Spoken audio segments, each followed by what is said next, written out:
Playtime Chapter 3 recently released to glowing reviews after years of being ridiculed for being nothing more than another mascot horror game for kids. With said chapter blowing all expectations out of the water, now is a great opportunity to talk about this new golden age I think we're entering when it comes to mascot horror, and what it means for you as the consumer. In order to talk about that though, we first need to address the problem we were facing with the genre to begin with. 2021 through early 2023 is the time frame where I'd say the internet collectively went, indie horror is kinda boring. FNaF Security Breach was the latest entry in its franchise, and many were disappointed with many things, with the most important being how the game's tone was more focused on appealing to a younger demographic than actually delivering on a frightening experience the series became famously known for. Bendy and the Ink Machine, while already being completed years ago, was starting to be looked at more critically for being pretty underwhelming in retrospect.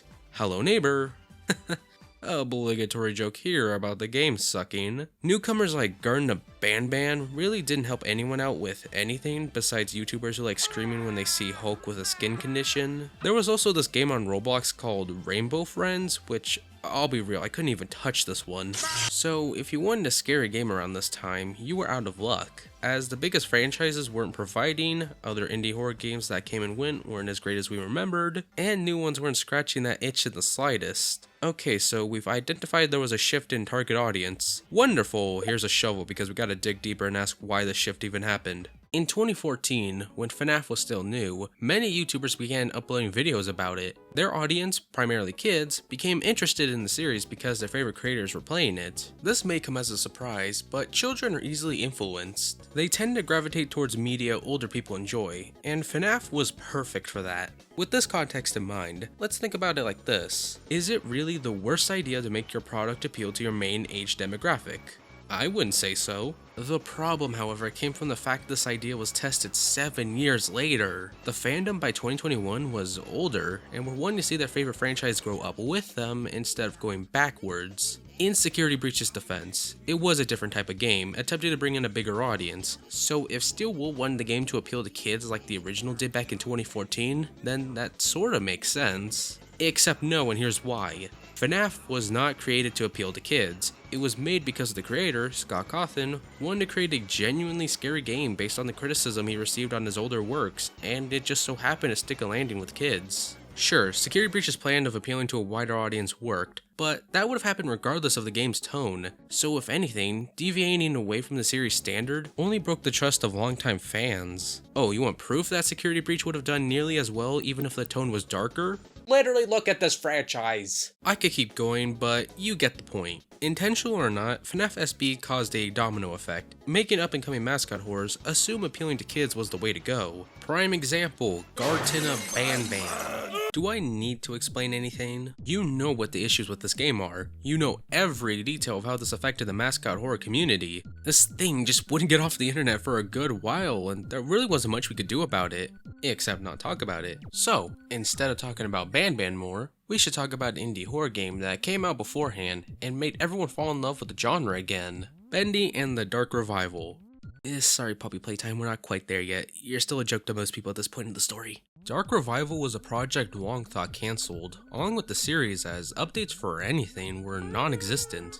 You know, until it wasn't, and a trailer popped up saying the game was coming out like 2 weeks later. When the sequel to Bendy launched, it was immediately praised for not only being a major step up from the previous game, but a step up for mascot horror as a whole. It shocks me how this game took the first game's story, which I didn't even like by the time it ended, and played around with it to create an interesting concept of a cycle the Ink people are trapped in that I ended up getting super invested in. I'd say after playing Dark Revival, I would consider myself to be a fan of the series again, and look forward to what the team behind it will do next, which is this. Bendy the Cage, which hasn't had much info in terms of gameplay, but the things we do know about it are from the official accounts behind the project, saying how the tone will be dark, and I'm all for it. This tone seems to be something Meatly wants to incorporate within the movie they announced not too long ago. Like literally, they keep hammering in that this movie will in fact be spooky. Alright Meatly, I'm willing to trust you on this one, but when the day comes that I'm in the theaters watching it and I'm not pissing myself at the halfway mark, you sir owe me my money back. Until then, Bendy is back stronger than ever, and I couldn't be happier. With the direction of where the franchise is going in, it felt like a wake-up call for other series to follow in the footsteps of, and one of those franchises that would do exactly that is Hello Neighbor 2.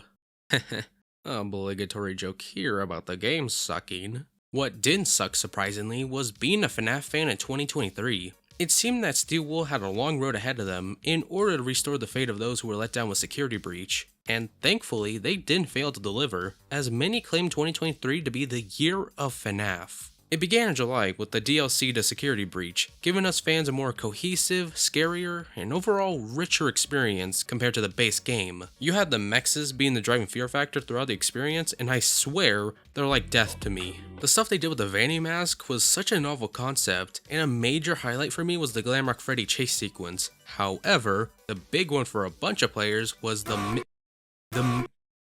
this guy. Moving away from Steel Wool, but still relating to the special year, October would bring the long-awaited FNaF movie, and what it lacked in horror, it made up for by being a great movie for the fans. There were plenty of people who were accepting of how the movie turned out, however, there was still a small group of fans, myself included, who did enjoy it, but wished the movie didn't pull its punches as much as it did when it came to the horror. Surprisingly, a couple of weeks later, rumors for the sequel stated that Scott Cawthon and Blumhouse were listening to the feedback and were planning to make the second one more scary. More reports came in over time, and from the looks of things, the FNaF Movie 2 is going to be a major improvement over the previous entry. Getting back to Steel Wool, the Year of FNaF ended off on a high note in December! Jeez, Dawko, I was getting to that. Well, you heard him. Help wanted to release just in time for the holidays, and was a perfect Christmas gift from Steel Wool, with its fun yet terrifying set of minigames. Entering 2024, and we've already gotten news of the next game. I'm sure you're all aware of it by now, but FNaF Into the Pit looks so good. I mean, look at this. Oh, it's beautiful. My favorite example of people getting dragged into a ball pit. The 16-bit-ish style looks the most gorgeous here. It's so good. Based on everything, FNaF I'd say is in a good position, and is only going to get better from here. Something I think you can say for Garten of BanBan. Yes, this franchise is still kicking around. Yippee! I'm sure someone has said. Okay, say what you will about the franchise that's been echoed a billion times on the internet. Don't worry, I've done it too. But to give credit where credit is due, the recent teaser for the 7th game does show improvement. From the little we've seen, you can already tell the graphics, environment, and gameplay have all been worked on for the better, and oh boy is it long due for them to make that drone interesting, because I swear, all it can do is... That isn't it in terms of BanBan content, as I've heard there's also been a new mobile game. Let's take a little look-sees.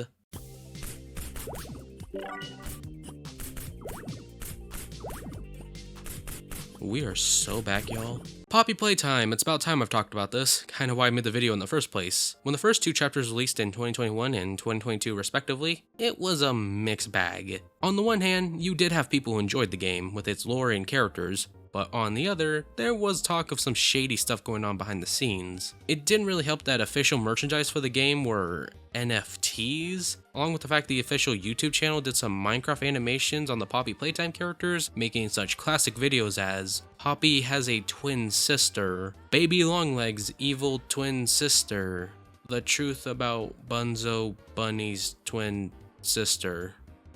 It was stuff like this that made me and a lot of people stay away from any of the games. Eventually though, when teasers for the 3rd one started releasing, something about it felt different, as if it was an attempt to redeem itself of its negative image. This was a time I decided to give the previous chapters a fair shot, and afterwards I came out of it actually enjoying it. Not enough to actively keep up with everything, but enough to check in once in a while. Eventually, Chapter 3 released, and it was a big hit with fans and general players alike. This isn't exactly a full-on review, but if I were to summarize my thoughts, I'd say the overall package is fantastic, being the best the series has to offer. Dark Revival may have been the laying foundation for indie horror to go heavier on the scares, but Poppy Playtime was a straight up evolution. Now, I can't believe I'm saying this with a straight face, but the part where Huggy Wuggy comes out of the TV and chases you down the hallway was something straight out of the best of analog horror. The Miss the Light part was really well done, and on my first playthrough, I was checking behind my back every couple seconds to make sure she didn't sneak up on me. The part with Dog Day was the most intense section, and probably my favorite part of the entire game. That's not to undermine the final boss with the main antagonist throughout the chapter, Capnap, as it gave the perfect amount of fear and anxiety